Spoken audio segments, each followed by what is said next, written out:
Prenons le temps d'étudier la parole de Dieu, avec le sermon intitulé « Jésus venant pour la première fois » et Ensanron venant pour la seconde fois.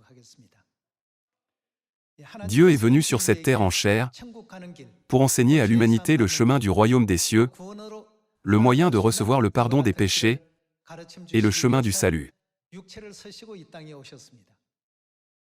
Si nous remontons 2000 ans jusqu'à sa première venue, il y avait beaucoup de groupes religieux établis à l'époque qui prétendaient croire en Dieu. Il y avait un groupe religieux populaire, judaïsme,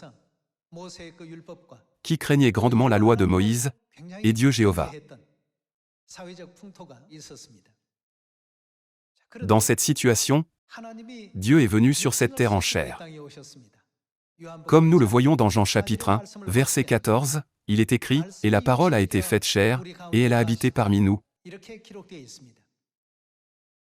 Dieu, qui est la parole, est venu sur cette terre en chair. Il est venu en tant qu'homme par le corps de Marie. Il avait la même forme humaine que nous.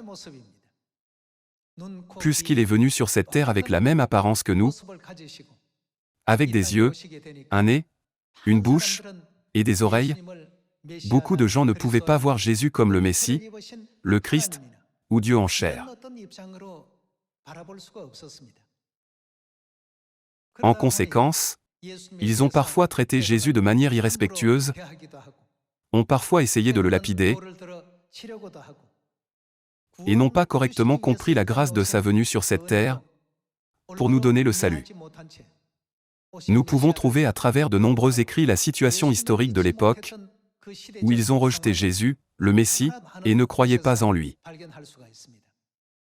Cependant, parmi eux se trouvaient les saints de l'Église primitive qui ont correctement reçu Jésus comme le Messie et le Sauveur. À ces gens, Dieu a promis d'accorder la couronne de vie qui ne disparaîtrait jamais dans le royaume des cieux. Il en est de même en cette époque. Il y a une raison pour laquelle Dieu est venu sur la terre en chair, lors de sa première et de sa seconde venue. Nous devons clairement comprendre cette raison, afin de recevoir correctement le Messie, qui est venu sur cette terre en chair, n'est-ce pas? Si nous ne le comprenons pas, l'histoire se répétera en cette époque de sa seconde venue, comme au moment de sa première venue il y a 2000 ans. Puisqu'ils ont évalué et jugé Dieu sur la base des connaissances de la classe privilégiée, la première pensée qu'ils ont eue était « Comment Dieu peut-il devenir un homme ?» C'est pourquoi ils ont pris des pierres pour le lapider et l'ont traité comme la secte des Nazaréens. Pensons-y un instant. Ceux qui ont crucifié Jésus, seront-ils sauvés? Absolument pas. Pourquoi ne peuvent-ils pas être sauvés? Il n'y a qu'une seule raison. Ils n'ont pas correctement reconnu Dieu, ils ont traité Dieu, qui essayait de leur montrer la bonté, avec méchanceté. Dieu est venu sur cette terre, pour donner aux pécheurs, qui avaient déjà péché dans le ciel, et qui avaient été chassés sur cette terre, une autre chance de recevoir le pardon des péchés. Cependant, ils l'ont rejeté, et refusé de nouveau sur cette terre, alors la chance leur a été enlevée. Il en est de même en cette dernière époque du Saint-Esprit. Dieu est venu sur cette terre en chair pour rétablir les vérités de l'Église primitive, le sabbat de la Nouvelle Alliance, la Pâque de la Nouvelle Alliance, les 7 fêtes des 3 temps et toutes les règles de la Nouvelle Alliance, tout comme il les a établies il y a 2000 ans. Cependant, les gens ne le connaissent pas. Puisqu'ils ne le reconnaissent pas, comment le traitent-ils? C'est la même chose qu'il y a 2000 ans. Ils le traitent terriblement. Ils disent une fois, c'est une hérésie, comment un homme peut se faire Dieu? Ceux qui disent de telles choses, peuvent-ils vraiment recevoir le royaume des cieux? Veuillez penser aux paroles écrites dans Hébreux chapitre 9, verset 27. Il est écrit, « Et comme il est réservé aux hommes, de mourir une seule fois, que se passera-t-il ensuite » Il est écrit, « Après quoi vient le jugement » Il est dit qu'après la mort d'une personne, tout n'est pas fini, mais qu'il y aura le jugement de Dieu, pour déterminer si la personne ira au ciel ou en enfer. Les êtres humains ne peuvent jamais éviter cette situation.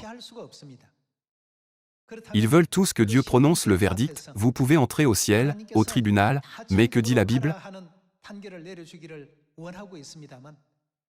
Il est dit qu'il jugera chacun selon ses œuvres. Si ceux qui ont crucifié Jésus il y a 2000 ans sont allés en enfer éternel, tous ceux qui ne reçoivent pas le Christ venant sur cette terre une seconde fois en cette époque, qui l'entravent et l'insultent, devront également aller dans le châtiment éternel.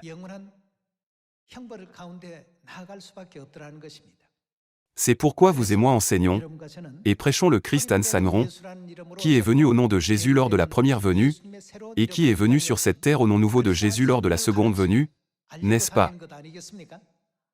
Voyons l'enseignement de Jean chapitre 1, verset 1. Jean chapitre 1, verset 1. Au commencement était la parole, et la parole était avec Dieu, et la parole était Dieu.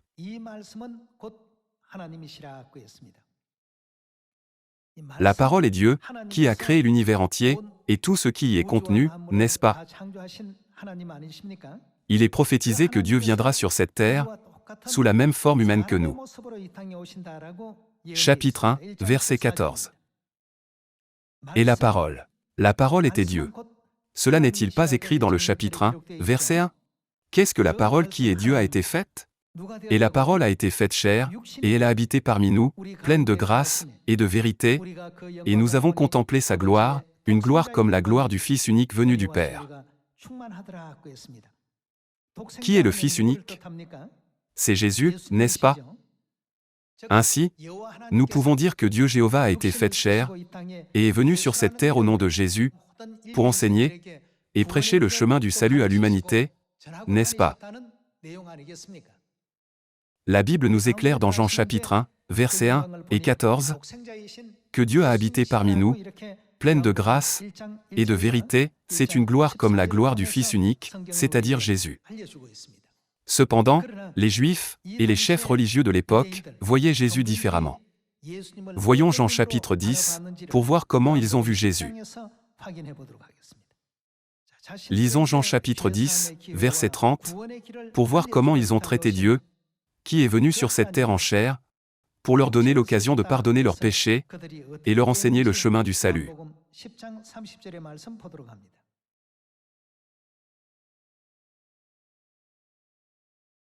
Moi et le Père nous sommes un. Alors les Juifs prirent de nouveau des pierres pour le lapider.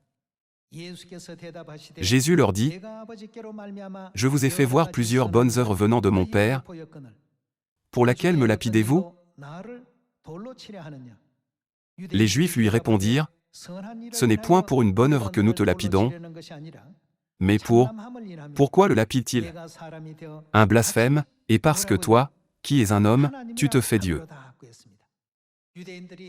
Leur réponse à la question de savoir pourquoi ils ramassaient des pierres pour lapider Jésus était la suivante.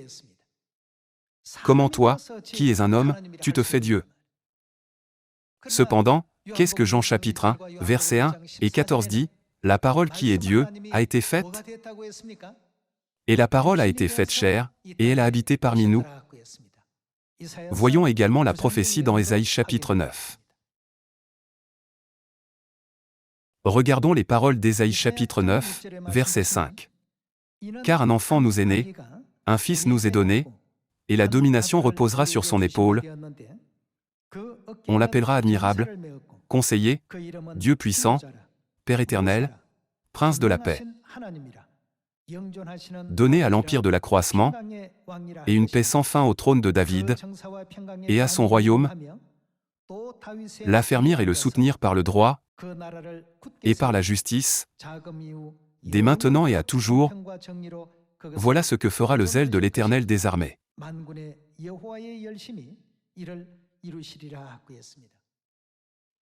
Qui est décrit ici dans cette prophétie comme un enfant, comme un fils? Il désigne Jésus. Par conséquent, lorsque Jésus-Christ vient sur cette terre en chair, comment est-il appelé? On l'appellera admirable, conseiller, et quoi d'autre? Bien qu'il soit venu sur cette terre sous la forme d'un enfant, en tant que fils, la Bible nous fait savoir que sa vraie nature, et sa véritable essence, sont Dieu puissant et Père éternel. Cependant, puisqu'il est venu sur cette terre en chair, comme une famille ordinaire, par une mère nommée Marie, un père nommé Joseph, et de nombreux frères et sœurs, les gens ont-ils cru qu'il était Dieu? D'un point de vue humain, il aurait été impossible de le reconnaître comme Dieu.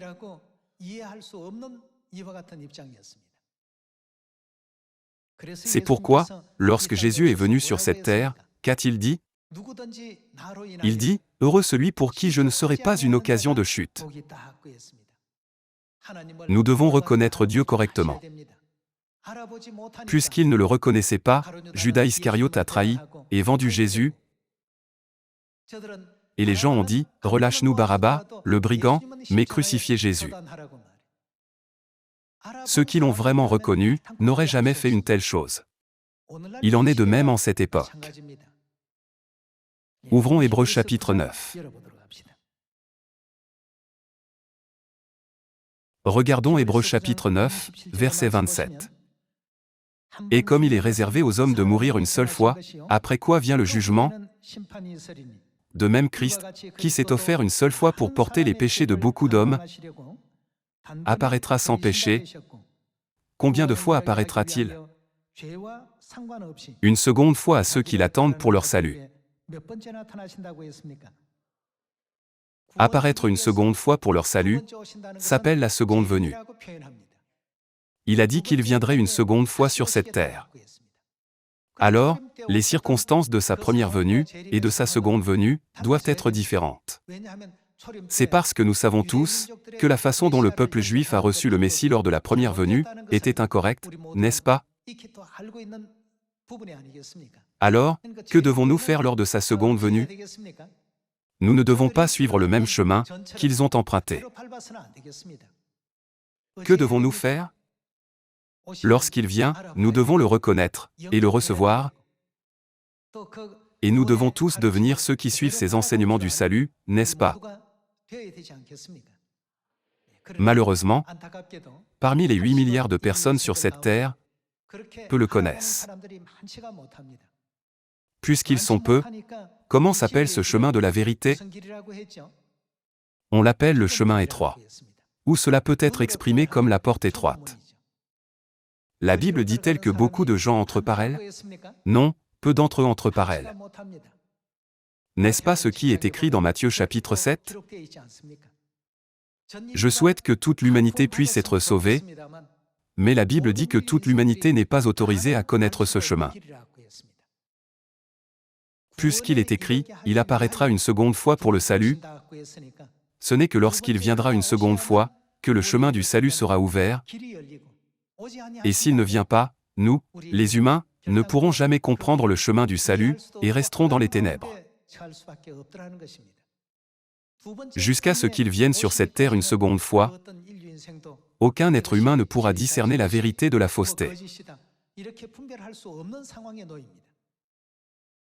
Pendant l'âge sombre à l'époque médiévale, le sabbat a été aboli en 321.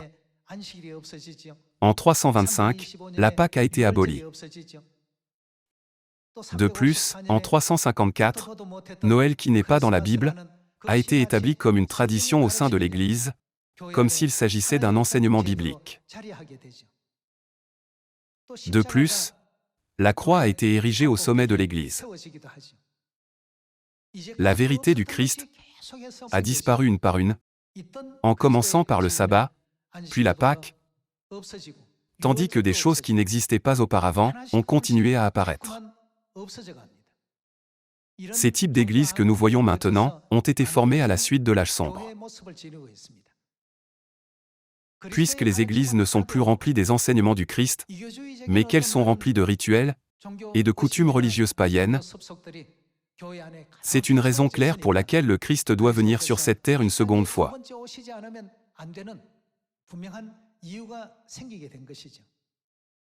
Alors, afin de le recevoir, nous devons savoir d'où il viendra, quelle vérité il apportera, et avec quel signe il viendra, n'est-ce pas?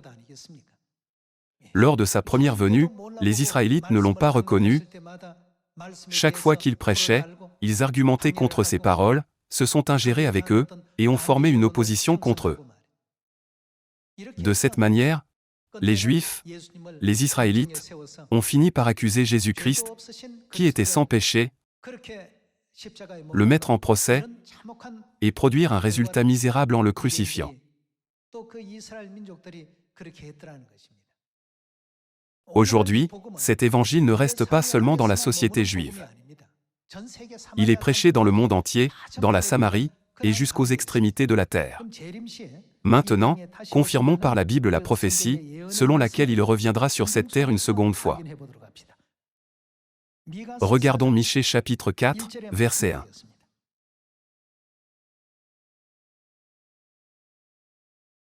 Il arrivera, dans la suite des temps, que la montagne de la maison de l'Éternel sera fondée sur le sommet des montagnes, qu'elle s'élèvera par-dessus les collines, et que les peuples y afflueront.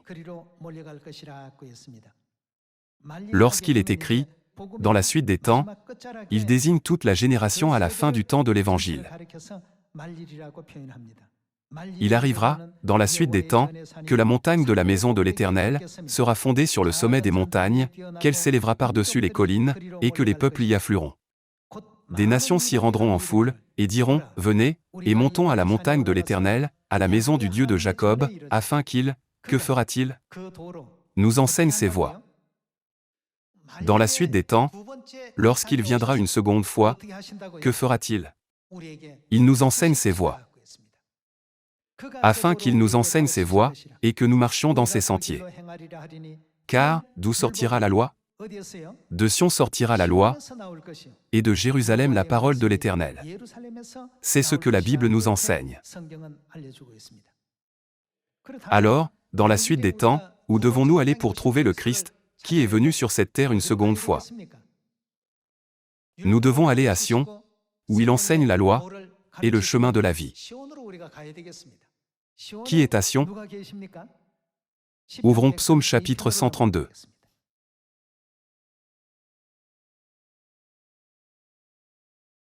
Psaume chapitre 132, verset 13. Oui, l'Éternel a choisi. Qu'a-t-il choisi? Sion, il l'a désiré pour sa demeure.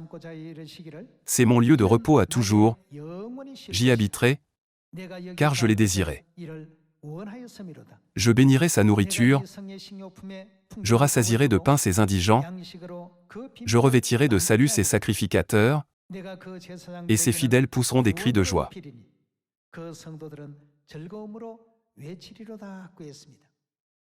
Qu'est-ce que Dieu a dit qu'il ferait lorsqu'il viendrait à Sion? Il a dit qu'il revêtirait de salut ses sacrificateurs. Qu'a-t-il choisi pour être Sion? La Bible nous enseigne que Dieu a choisi Sion pour sa demeure, c'est-à-dire la maison de Dieu. Alors, quel genre de lieu Sion désigne-t-elle spirituellement? Voyons Ésaïe chapitre 33, verset 20. Dans Ésaïe chapitre 33, verset 20, il est écrit: « Regarde Sion, la cité de nos fêtes. » Alors, Sion doit être l'endroit même où les fêtes de Dieu sont célébrées. Sion est l'endroit où les fêtes de Dieu sont célébrées, et l'endroit où les fêtes de Dieu existent. Certains peuvent demander, les fêtes de Dieu? Quelles sont les fêtes de Dieu? Découvrons quelles sont les fêtes de Dieu.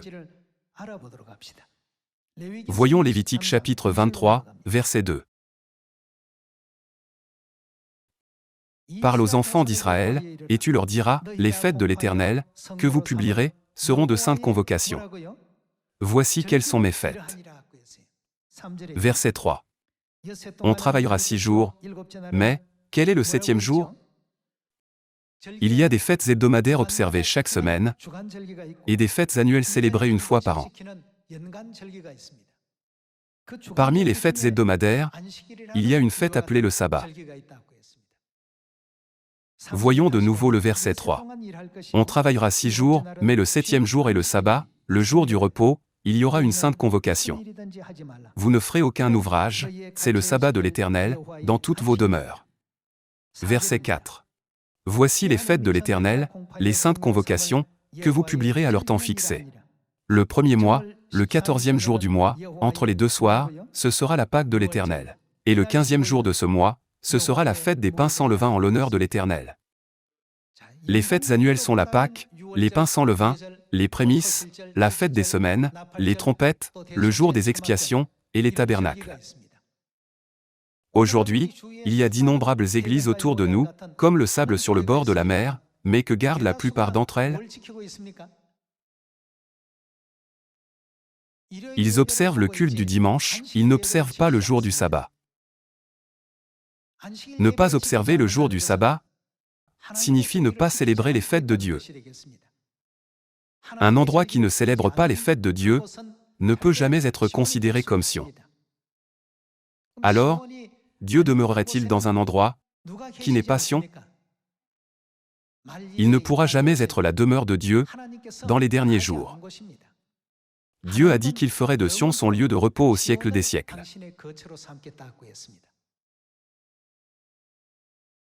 Alors, en regardant seulement le sabbat, frères et sœurs, pouvez-vous distinguer une église où Dieu demeure d'une église où Dieu ne demeure pas? Oui, vous pouvez la distinguer. Toutes les lois de la vérité ont été détruites et abolies.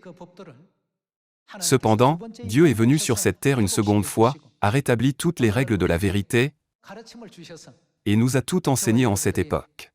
N'est-ce pas pourquoi vous et moi pouvons comprendre le jour du sabbat, la Pâque, les 7 fêtes des 3 temps et toute la vérité de la Nouvelle Alliance? Qui pouvons-nous rencontrer dans une telle cité de fêtes? Nous pouvons rencontrer Dieu, qui demeure à Sion. Où pouvons-nous trouver Dieu dans les derniers jours? Nous pouvons le trouver à Sion. La Bible nous dit qu'il proclame la loi de la vie de la Nouvelle Alliance et y enseigne l'humanité. Alors, pourquoi les autres églises dans le monde aujourd'hui n'ont-elles pas le sabbat et la Pâque? Pourquoi sont-ils incapables de célébrer les fêtes de Dieu? Daniel chapitre 7 nous donne la réponse. Lisons ensemble Daniel chapitre 7, verset 25. Dans Daniel chapitre 7, verset 25, il est écrit: « Il prononcera des paroles contre le Très-Haut. » Dans la Bible, le Très-Haut désigne Dieu. Seul Dieu peut être appelé le Très-Haut dans l'univers entier. Alors, qui est en mesure de parler contre Dieu? C'est le diable. La Bible nous enseigne que, il prononcera des paroles contre le Très-Haut. Que fera-t-il?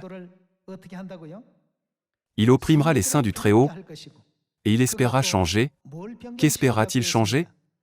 Les temps et la loi, et les saints seront livrés entre ses mains pendant un temps, des temps, et la moitié d'un temps. Puis viendra le jugement, et on lui ôtera sa domination, qui sera détruite et anéantie pour jamais. Comme Daniel chapitre 7 a prophétisé, les temps de Dieu et les lois de la vérité ont commencé à être changés et altérés vers le IVe siècle, et ce processus s'est accéléré rapidement. Bien sûr, il y avait eu de petits signes d'iniquité même avant cela. Cependant, cela a commencé sérieusement en 321, lorsque l'Empire romain, qui adorait le dieu Soleil, a aboli le jour du sabbat et a institué la loi du dimanche.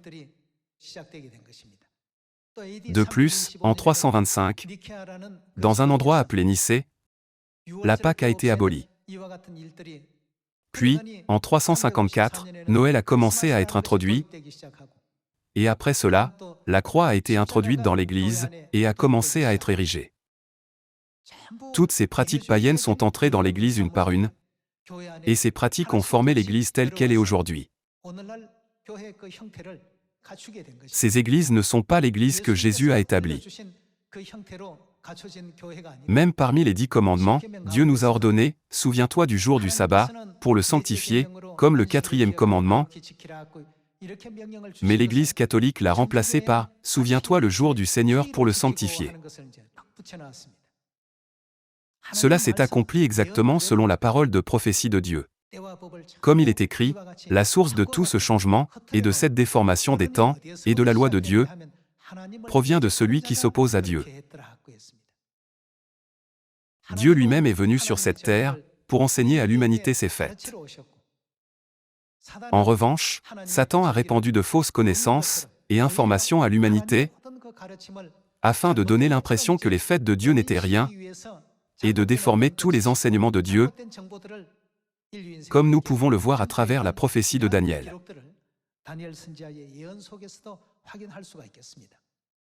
Le Christ Ansanron est venu sur cette terre une seconde fois pour enseigner à l'humanité toutes les vraies lois de la vie, qui avaient été corrompues, déformées et brisées. Il nous a enseigné la véritable Pâque de la vie, le sabbat de la vie, les fêtes de la vie et la nouvelle alliance de la vie. Il nous a accordé toutes ces choses et est monté au ciel. Tout cela ne s'est-il pas produit selon la prophétie? Avec la compréhension correcte, nous devons devenir ceux qui reçoivent le Christ. Les Juifs ont rejeté Jésus lors de sa première venue en disant « Comment toi, qui es un homme, tu te fais Dieu ?» Même en cette époque, les gens nous calomnient en disant « Comment toi, qui es un homme, tu te fais Dieu ?» Et « Pourquoi croyez-vous en un homme ?» Jésus est également venu sur cette terre en tant qu'homme. Une religion qui ne reçoit pas le Christ, Dieu qui vient sur cette terre en tant qu'homme, n'est certainement pas le christianisme. Confirmons comment la Bible et les prophètes ont expliqué cette question en allant à 2 Jean. 2 Jean chapitre 1, verset 7.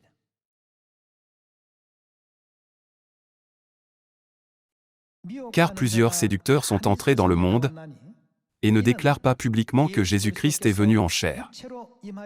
Celui qui est tel, c'est le séducteur et qu'est-ce qu'une telle personne? L'Antéchrist.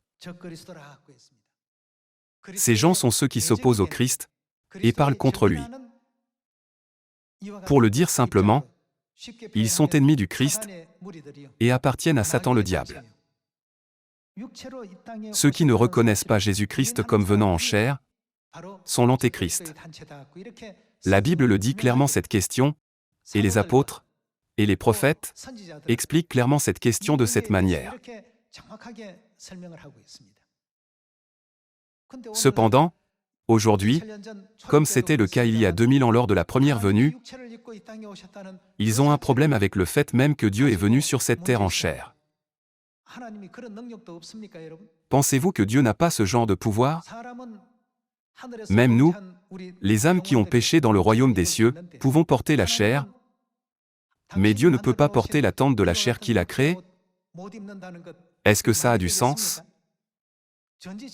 Dieu, qui est tout-puissant et omnipotent, peut revêtir la chair, ou il peut être en esprit.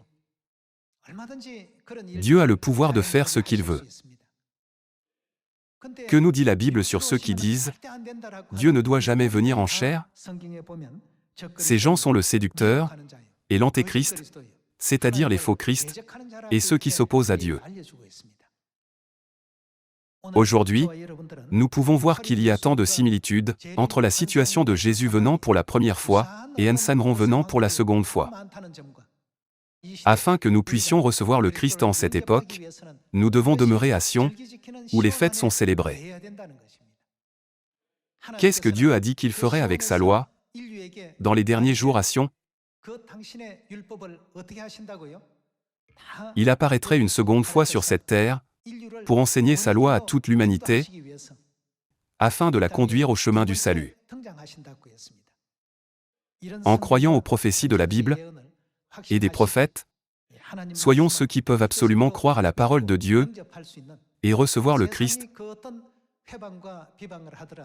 peu importe les calomnies et les entraves que le monde peut nous opposer.